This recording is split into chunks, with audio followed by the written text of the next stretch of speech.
Plus d'Appenzeller, du Fernet Branca, si vous voulez. Oh non. Alors donnez-moi un café. Alors, je suis arrivé au Conseil d'État du canton de Fribourg au début 1977. En tant que directeur des travaux publics, j'ai pris contact avec le directeur fédéral des autoroutes qui m'a dit « Vous êtes nouveau directeur des travaux publics. J'exprime, disons, un avis. J'aimerais bien que la route nationale 12 soit terminée avant fin 1981. Ça, c'était une chose. J'ai eu un contact avec mon prédécesseur, qui était M. Riesen, qui lui m'a dit, au mois de décembre, j'ai eu une assemblée avec à Estavayer-le-Lac, avec la population. Et là, j'ai été vertement critiqué parce que j'étais favorable à la route nationale 1. Alors, il vous faudra essayer de trouver la solution.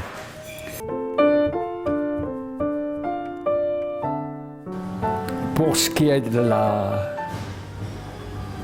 cette route nationale 12, effectivement, la construction a été terminée septembre, octobre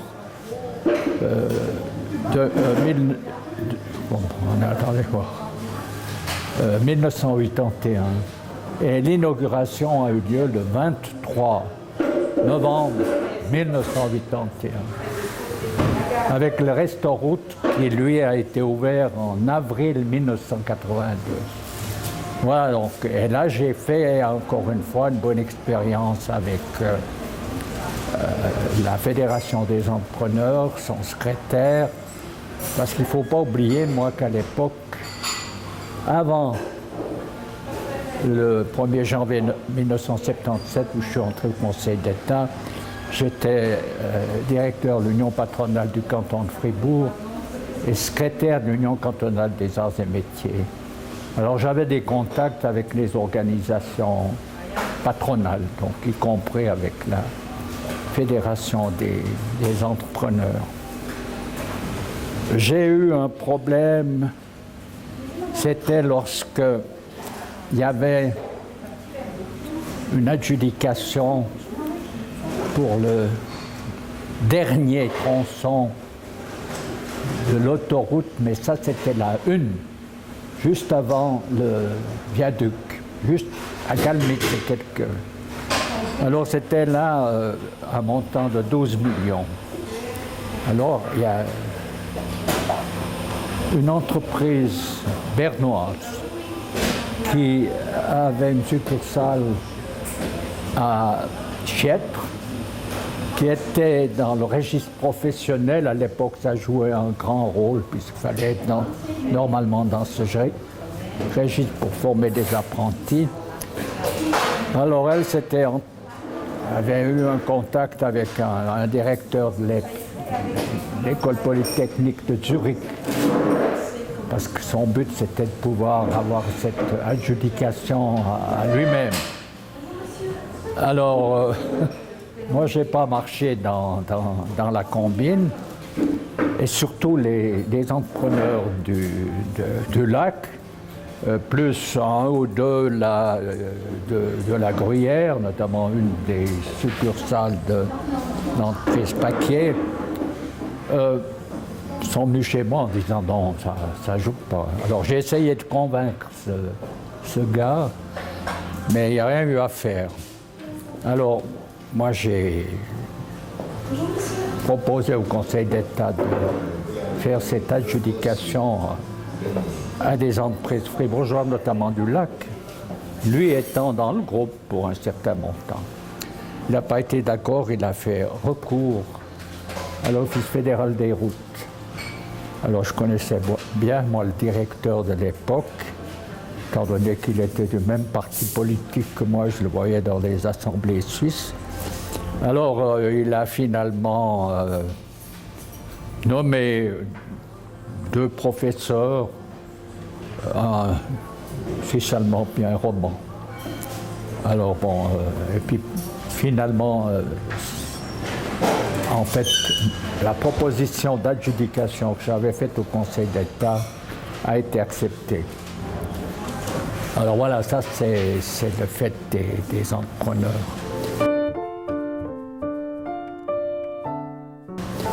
Pour ce qui est de la route nationale 1, là, sitôt que j'ai appris que les communes avaient pratiquement été contre la route, j'ai demandé à celui qui était le directeur de l'Office des routes cantonales, des routes fédérales, il s'appelait M. Schmitt. C'était un fonceur. Alors il a fait toutes les communes pour essayer de les convaincre. Mais finalement, ce qui a convaincu les communes de la Broye, c'est le résultat économique du début de la route nationale 12. Et là, entre parenthèses, il y a eu pratiquement, dans le cadre de cette construction jusqu'à Vevey, il y a eu 9000 salariés de plus dans le canton. Et ça a commencé évidemment par la Saint-Gilles, qui s'est développée là, de façon très importante. Et quand les gens de la Broye ont vu ce résultat, c'est-à-dire après 2-3 ans où ils avaient combattu la route nationale 1, ils ont été d'accord qu'on la construise. Mais bon, là, il y a eu un problème en le sens qu'il y a eu une opposition sur le plan suisse. Finalement, c'est le peuple suisse qui a décidé qu'il fallait la construire. Mais alors, on avait pris des mois et des mois de retard pour construire depuis Galmitz jusqu'à Yverdon. Voilà donc, en ce qui concerne, si vous voulez, les problèmes de l'autoroute.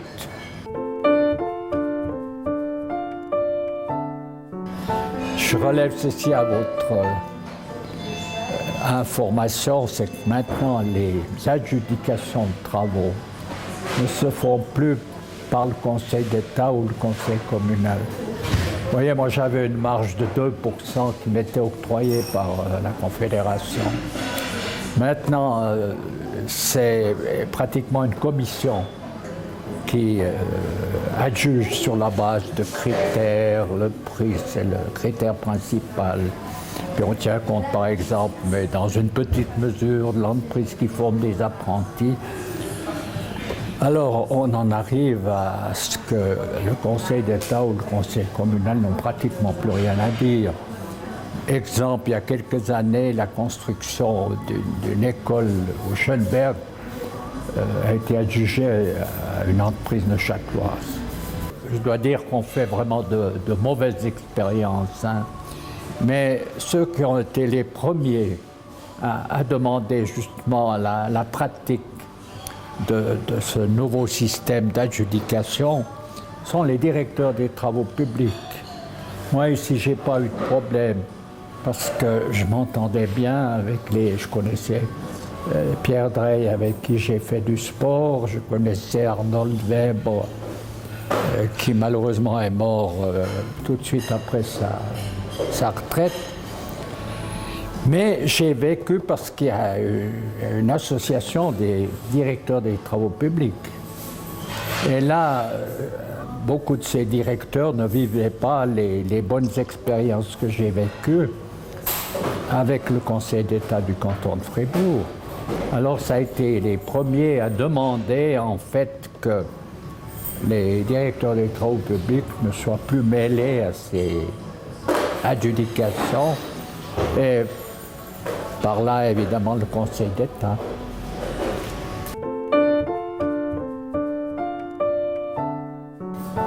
C'est une erreur parce qu'on essaye de tenir compte de critères un peu particuliers.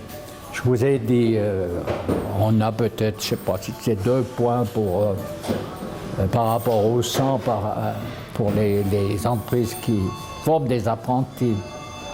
Mais il y a près de 70% qui ne forment pas d'apprentis. on devrait mieux récompenser les autres. Des critères de ce genre, quoi. Moi, je pense que c'est une erreur, mais je pense à cela parce que j'ai quand même eu la chance de pouvoir collaborer avec des membres du Conseil d'État que je connaissais pratiquement avant. Parce que la première période que j'ai fait au Conseil d'État, on avait des conseillers de droite. Après, on a eu Claire Morel. Morel, ça a été un conseiller d'État qui a tout à fait joué le jeu, qui était très bon dans tous les domaines. Moi, je le respecte beaucoup. Il a le droit d'avoir ses opinions. Mais quand parce qu'il a été secrétaire d'un syndicat de poste sur le plan fédéral, là, il était assez méchant. Comme il est intelligent, il a changé. Le Conseil d'État n'a plus rien à dire. Le Conseil communal n'a plus rien à dire. C'est une commission. Alors on en arrive à des non-sens. Moi, je connais un patron qui est dans le secteur des... Comment est-ce qu'on appelle ça? Ferblanterie, appareillage, qui s'est dévoué, qui continue à se dévouer pour la formation professionnelle. Il n'a jamais une adjudication où on devrait tenir compte, pour autant qu'il ait des prix corrects. Non, c'est un système. Je vous ai dit l'exemple. L'exemple, c'est la construction de l'école de Schönberg. C'est l'entreprise Bernasconi, là, qui est président du FC Xamax.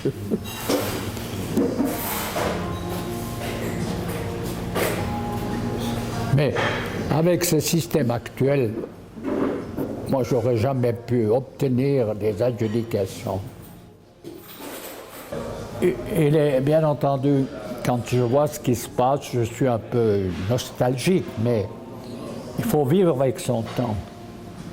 C'est inévitable, il y a une évolution dans plusieurs domaines.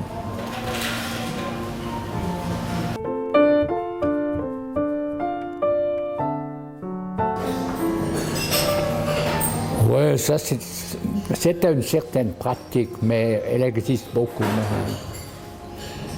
Il n'y a qu'à voir la lutte qu'il y a pour les prix. Alors, dans les entreprises, que ce soit les entrepreneurs surtout, ils se plaignent des prix pratiqués.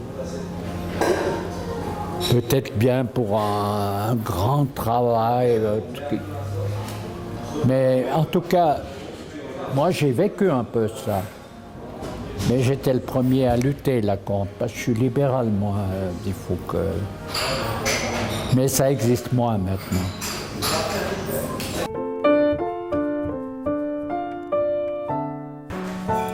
Alors, pour ce qui est des contacts avec les entrepreneurs, durant la période qui va de 77 à 81, j'ai eu cette satisfaction de pouvoir faire toutes les adjudications à des entreprises fribourgeoises. Sauf une fois, j'ai dû incorporer dans une entreprise bulloise, l'entreprise Facchinetti, qui était très influente vu son ancien directeur.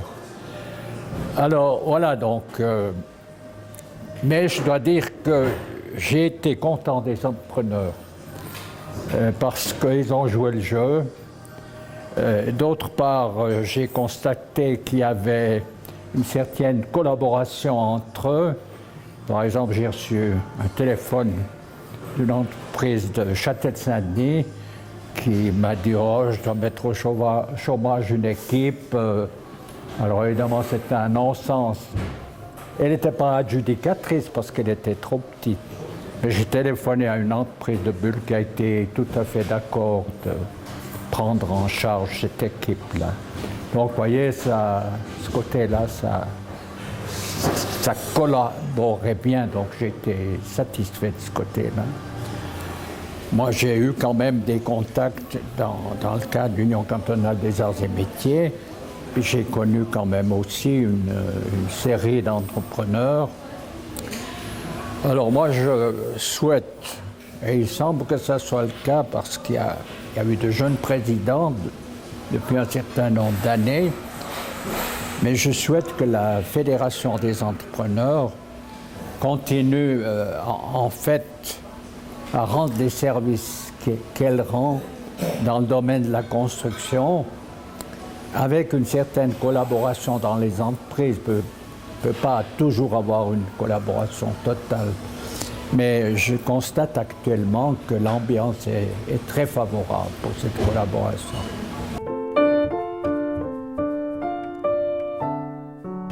Ferdinand Massé, je suis un ancien conseiller d'État qui a été responsable de la direction des travaux publics du canton de 1976 à 1986.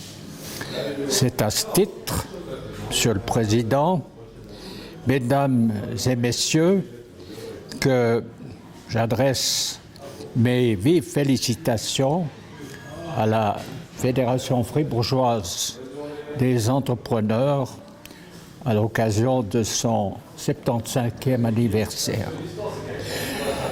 J'ai aussi une pensée de reconnaissance pour les présidents, secrétaires et membres de comités qui ont œuvré pendant 3/4 de siècle pour faire de la Fédération une organisation professionnelle patronale, dynamique, bien organisée et respectée.